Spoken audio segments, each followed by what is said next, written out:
Well, good morning, YouTube. I thought I would come and shoot a video to talk about some things that's been weighing heavily on my heart.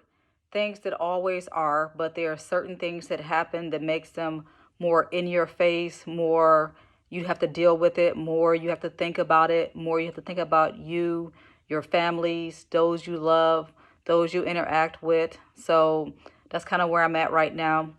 I live in a predominantly white area, mainly because my university is in a predominantly white area, and I've always lived within 30 minutes of where I work, and I've been here in Wisconsin about 9 years. And I've never had any problems racially where I live. I just have not. My university is what we consider a predominantly white university. So that means we don't have many faculty and staff of color. We don't really have many students of color, so that's why we consider it a traditionally white university or predominantly white university.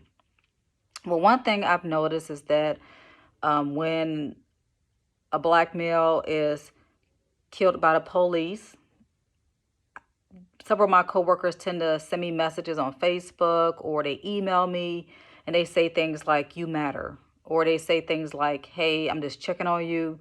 This has to be difficult. How are you doing?" And I'm very appreciative of these individuals who know that I have three black boys, who see the realities of black men being killed in the streets, many at the hands of police officers. And so I do appreciate the fact that someone reach out to me and say, "Hey, you matter." Or someone who reach out to me and say, "How are you doing? Are you okay? How are your boys?" That means so much to me. But there are also some people who I know are well intended. They mean well. They're trying to encourage me. They're trying to, I guess, ease my fears of my children being killed by the police. They say things like, "Well, your boys are very respectful. You've raised them well. You have good boys. They won't have any issues with the police, or they won't be shot by, anyone because, they're good boys. They don't commit crimes. They don't do anything wrong." Um, and I know they mean well when they say that.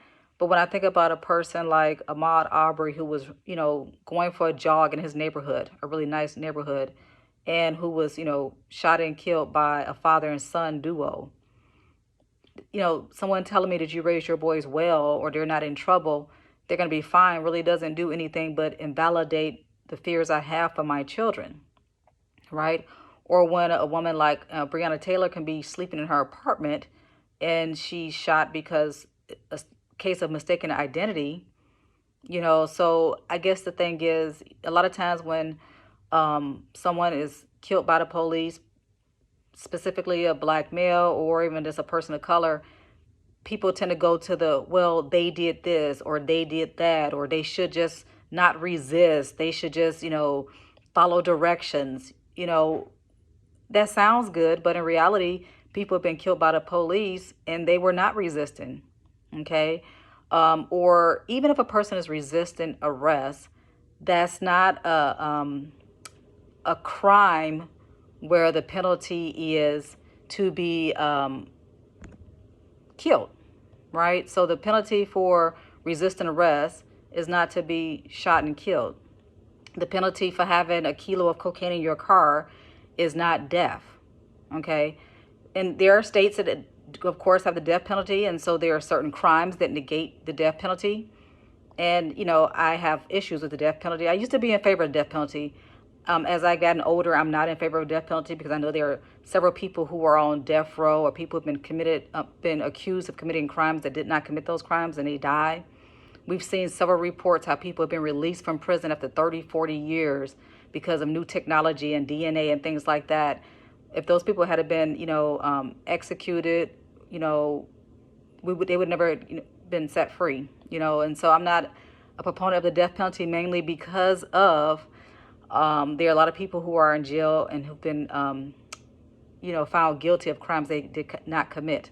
But the point is, even if you are in a state where the death penalty is something that's, done and a person commits a crime that's punishable by death, it's not the police job to actually administer that punishment, right? And so I guess the issue I have is people try to make me feel better by saying, you have good boys, you have a son in the military, you have a son in college, your other son is in high school, he's a 3-sport athlete, he's a great kid, all your kids' teachers love them, and they're going to be okay. But in reality, that's not the case, right? When a person can be out this jogging in his neighborhood and be killed, okay?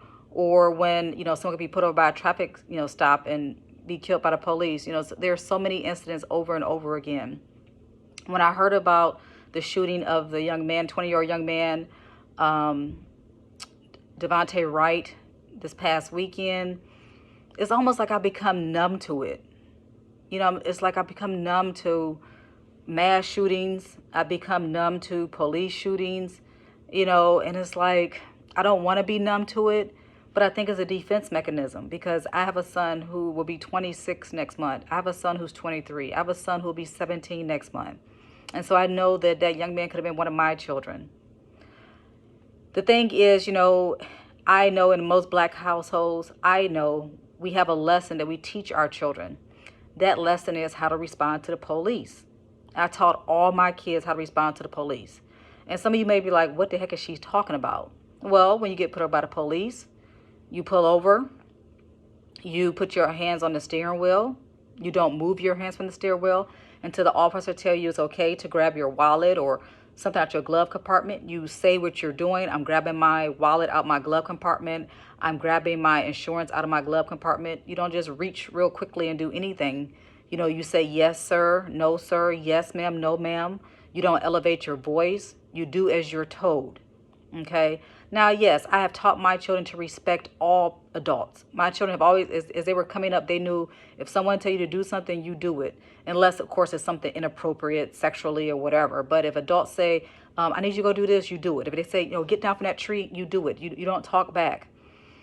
So I've always taught my children to respect adults, period. But it's a different lesson in dealing with law enforcement. And so that lesson have to be taught, because it's one way of hopefully protecting, our children from being shot by the police unjustly. Of course, that doesn't always work, because there are people who've been shot by the police. I remember there was one preacher who was shot by the police. He had his arms up and his back was to the police, and he was shot by the police. He was a law-abiding citizen. He didn't have crack or drugs in his car. He wasn't on a high-speed chase. He was a family man, minister. And I can't remember why he was pulled over, but he was pulled over and he was shot in the back. And this was several years ago. So again, like I say, this is something that's definitely been on my heart. This woman has lost her 20-year-old son. Okay. His friend witnessed, him being shot by the police in the car. And I know the mother talked about, Devontae Wright. His mother talked about that experience. And when the young lady called her back after her son had said, I'm being pulled over. The young lady called her back and, showed her son who was unresponsive in the car. It's interesting, he called his mom and said, I'm being pulled over. I did the same thing about 2 months ago. I was here in my city where I live, and it was getting kind of dark. It might have been maybe dark, and I saw a cop car come up behind me, flash their lights. I'm like, oh man, what? I said, no, I'm not speeding, because I was in my neighborhood going about 25 miles an hour. And so I immediately pushed the button and called one of my friends. I said, hey, I'm being pulled over by the police. Because it's like, we feel like we need to do that. I think the iPhone has a feature on their phone, on the iPhone, where you can actually say, I guess Alexa or whatever the person's name is, I'm being put over. Alexa, I'm being put over. Or Siri, I'm being put over. And it starts recording what's going on. So, I told someone, I said, hey, I'm being put over by the police. And so the officer came up and he said, oh, ma'am, just want to, just pulled you up because your lights are not on, and it's getting dark and I want you to be safe. And I was like, oh. I said, my lights are on automatic. I said, maybe my son turned them off when he drove, but generally they come on automatically. I didn't even realize my lights, weren't on. And so he's like, that's fine. He said, have your license registration. And I was like, okay, officer, my registration and insurance is in my glove compartment. He said, go ahead. So he knew what I was doing, give him my information. He went, ran my information, came back, and he said, okay, he said, everything is fine. He said, just, he said, I want to make sure you're safe. I just want to make sure you're safe. So just make sure you turn your lights on. And I was just like, and this was a white officer. And this was actually really close to after George Floyd was killed by the police. And so I was already like on heightened alert. But this officer was a very nice man. And I guess I want to end this by saying that I don't believe that every police officer is a horrible person. I don't believe every police officer is racist. I know several white police officers that I would trust with my son's life. But unfortunately, there are enough officers out there who are either racist and or totally terrified of black males, that when you go to pull your taser, that you pull your gun, and a taser gun feels differently, different side of your body. You say taser, taser 3 times, but still pull your gun and shoot someone. Some people say, well, she did it on purpose. I don't know if the lady did it on purpose or not. But all I know is that it was done. I know this woman, I think, was a 20-year veteran. So she's felt that gun plenty of times. Um, so anyway, I just was thinking about these things this morning. As I woke up, it was really, really heavily on my mind. I thought I would just shoot this video to talk about, how these things really affect me. To some extent, I become numb to it. I remember this past Sunday, it was several shootings that were talked about. No, it was Monday. Several shootings that were talked about that happened over the weekend. We had the shooting of Mr. Wright that came out. It was just so many things. On Friday, there was a shooting at a high school in Tennessee. And I'm just like, oh my goodness, there's just so many things going on. And to some extent, like I don't want to become numb. But sometimes it's just like, I think my body just shuts down. I become numb to what's going on in this world. I don't want to be, but I don't know how else to function at times because I have to keep on functioning. I have to do my job. I have to take care of my children. I have to do all the things that I have to do. I don't have time to sit around and just shake and worry about my children, to shake and worry about all the other young, old and middle-aged people of color out there, all the kids who are in schools that are being shut up. It's like I just, I can pray, but this keeps happening. So it's like, to some extent, it's like I think my body just shuts down. And I don't like that. I don't want to become numb, but I don't know what else to do. So at any rate, if you want to comment about how all these, things that are happening, how it's affecting you, whether it's your mass shootings, shootings at nail salons, shootings at schools, police shootings of people. If you want to talk about how those things, comment about how these things are affecting you, please comment. I want to hear how these things are affecting you.